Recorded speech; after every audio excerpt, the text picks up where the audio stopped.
More than ever before, the anti-gun left is waging an all-out war on our gun rights. It's a fight that must be won, and to win a fight, you have to know your enemy.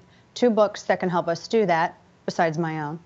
Good Gun, Bad Guy, Behind the Lies of the Anti-Gun Radical, and the latest edition, Destroying the Anti-Gun Narrative. Both look at the anti-gun left and the propaganda that they use in which to advocate for anti-gun restrictions that make it obviously impossible for law-abiding Americans to protect themselves. The fear of guns, coupled with misguided radical activism, puts a lot of people in danger. The author of these books, Dan Wos, joins me now. Dan, good to see you.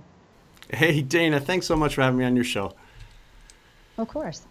This, and I've noticed this quite a bit whenever I look at the latest headlines, or whenever, I mean, not even really the headlines, whenever you look at any of the disarmament primary candidates, they all say the same thing. They all talk about weapons of war, and they say we have to get these weapons of war on the streets, which of course suggests to all of these individuals who may not be as familiar with firearm law, or they, maybe they're not concealed carry permit holders. This isn't a part of their lifestyle.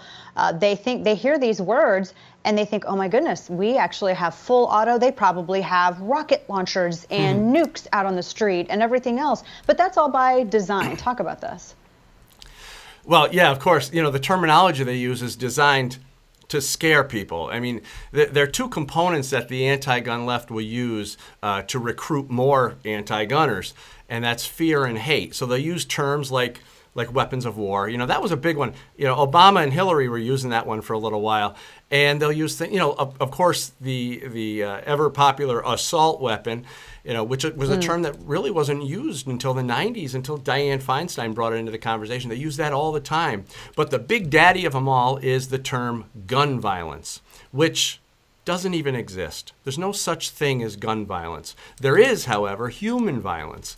But if we were to talk about human violence, we'd be forced to shine a spotlight on failed liberal policies. We'd have to talk about open borders and sanctuary cities and rampant pharmaceutical drug use, welfare dependency, violent left-wing groups like Antifa. See, if we were to look at that stuff, we'd be focusing on the real problems and the real causes of human violence. But these are things that Democrats support.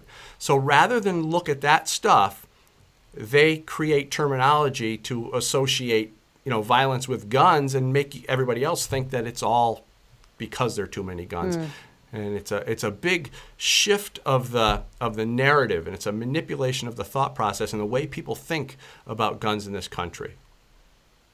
And it also betrays their intent to really ban every firearm, because weapons of war, I mean, for crying out loud, soldiers carry pistols, semi-automatic pistols in areas of combat. And I think that's all, you know, it's all purposeful. The other thing that they love to say, and I've heard this actually, I believe it was Eric Swalwell, and then I think that there was another primary candidate that was discussing this, that a law-abiding gun owner, Dan, they're law-abiding until they choose not to be.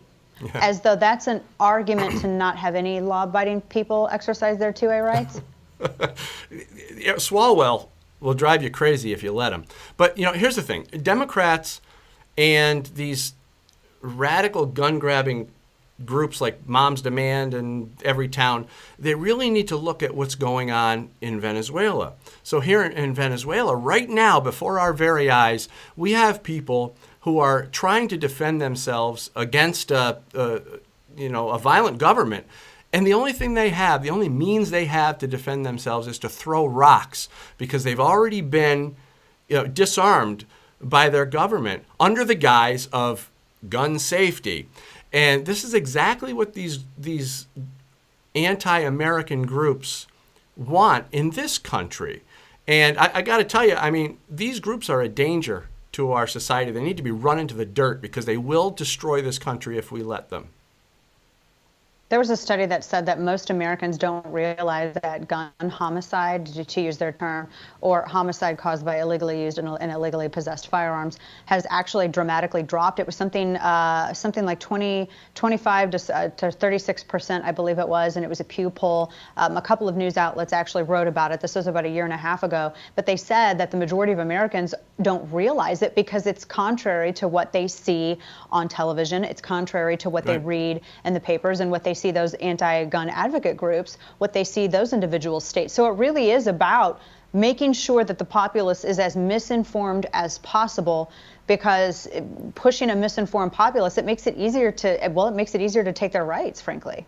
Yeah, well, exactly, and they'll use fear and hate. They'll use this irrational fear of guns, because people don't know. A lot of these people just don't know any better. They don't have guns. They're not gun owners, but they're scared to death of guns because of all this media hype. And then they'll create an unjust hatred and anger toward gun owners.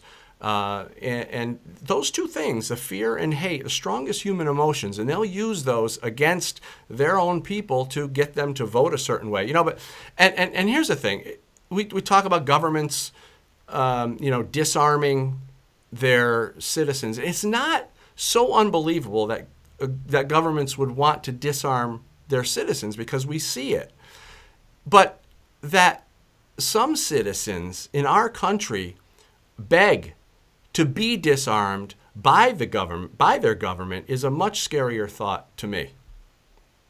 Yeah, that's a really good point. Dan Wos, appreciate your time, Dan, and your commentary on this as well. Good to see you. Thanks so much, Dana. You are clear. When someone breaks the law, justice should be administered to the individual who breaks